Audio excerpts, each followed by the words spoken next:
Hello मेरे प्यारे बच्चों, तो कैसे हैं आप सभी। आज मैं आप लोगों को बताने वाला हूं बोर्डमास लॉ।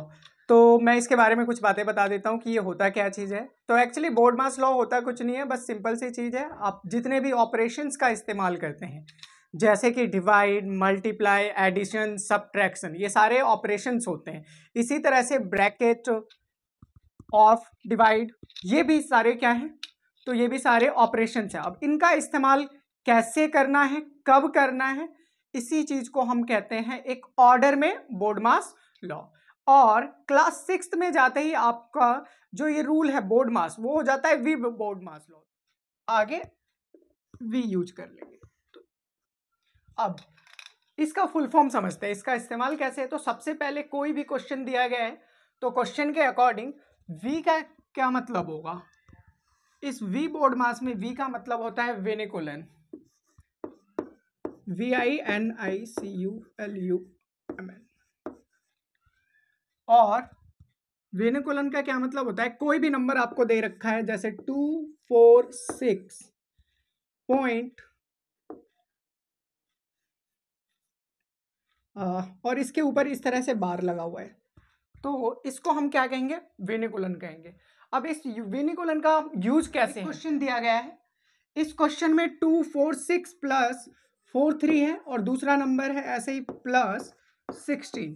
तो आप इनमें किसको ऐड करेंगे सबसे पहले, तो ये नंबर और इसके आगे या इसके पीछे जो भी ऑपरेशन में नंबर होगा पहले आप उसे सॉल्व करेंगे। तो इस तरह से पहले आप इस नंबर को सॉल्व करेंगे। तो विनिकुलन का यही यूज है और इसका सिंबल होता है किसी भी नंबर के ऊपर इस तरह का। और इसको आगे चल के आप बार पढ़ेंगे जो आपको मैं नंबर सिस्टम में सिखाऊंगा। अब B4 होता है ब्रैकेट। ब्रैकेट तीन तरह के होते हैं, ब्रैकेट तीन तरह के होते हैं, small bracket, middle bracket and large bracket. अब इन तीनों के अलग अलग सिंबल होते हैं। मैं यहां पर ब्रैकेट के बारे में बताता हूं आपको। स्मॉल ब्रैकेट, तो ये है स्मॉल ब्रैकेट, इसके बाद आता है मिडल ब्रैकेट और तीसरा केस है लार्ज ब्रैकेट।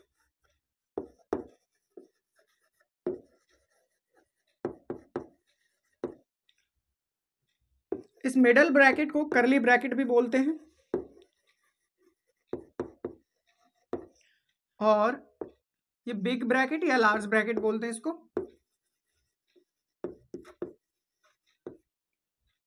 अब इसका इस्तेमाल क्या है, तो कभी भी ये क्वेश्चन में किस तरह से आएगा, तो क्वेश्चन में ये आपको कुछ इस तरह से दिया जाएगा। मान लीजिए कि सबसे पहले स्मॉल ब्रैकेट है और इसमें 2 + 6 नंबर दिया गया है और इसके बाद 4 है, तो इस 4 को इस तरह से क्लोज कर दिया जाएगा और इसके बाद मान लीजिए यहाँ पे 7, 7 को इस तरह से ब्रैकेट क्लोज। अब इनमें से सबसे पहले किसको सॉल्व करेंगे, तो सबसे पहले हम स्मॉल को सॉल्व करेंगे। स्मॉल सॉल्व करने के बाद जो भी आएगा फिर मिडल को करेंगे, मिडल पे सॉल्व करने के बाद हम लार्ज को करेंगे। तो इस तरह से ब्रैकेट वर्क करता है। अब हम बात करने वाले हैं ऑफ। ऑफ का मतलब क्या होता है, सिंपल सा मीनिंग है का, OF, ऑफ। ऑफ का जो सिंबल होगा आप डायरेक्ट मल्टीप्लाई करते हैं। इसका इस्तेमाल कैसे है, तो इसका यूज करते हैं मल्टीप्लाई करने के लिए। और इसका यूज इस तरह से, जैसे आपसे बोला गया है कि 6% ऑफ 70 और मैं लेता हूं 60, 6% ऑफ 60 कैसे निकालेंगे 6% ऑफ 60, तो सिंपल तरीका है 6/100 परसेंटेज के लिए, ऑफ के लिए मल्टीप्लाई इंटू 60। अब इस जीरो से ये जीरो कैंसिल, 6 6 36/10, ये आ गया आपका 3.6। तो इस तरह से आप सॉल्व करते हैं। इसके बाद डी मास। डी मास में D4 सबको पता है कि ये ऑपरेशन है डिवाइड। अगर नहीं पता तो जब आप विनिकुलन, ब्रैकेट, ऑफ, उसके बाद आप यूज करेंगे किसका, डिवाइड का, और यू कैन से डिवीजन।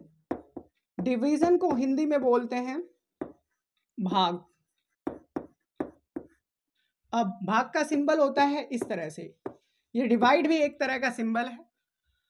और अब है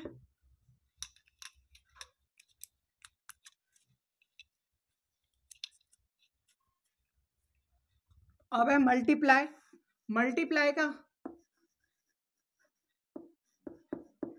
सिंबल होता है क्रॉस का साइन इस तरह से, और हिंदी में इसको बोलते हैं गुणा। इसके बाद एडिशन,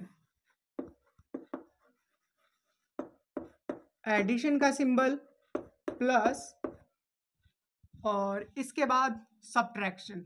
तो सब्ट्रैक्शन के लिए मैं यहां कहीं ले लेता हूं,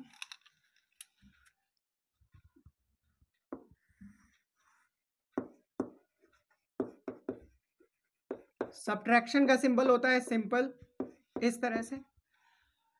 अब ये बात तो आपने समझ लिया कि किसका कब यूज करना है और किस ऑर्डर में यूज करना है। तो बोर्डमास लॉ या वी बोर्डमास लॉ का इस्तेमाल बस इसलिए करते हैं हम कि किसी भी क्वेश्चन को एक ऑर्डर में सॉल्व करना होता है और किस तरह से ऑपरेशन का इस्तेमाल करेंगे पहले।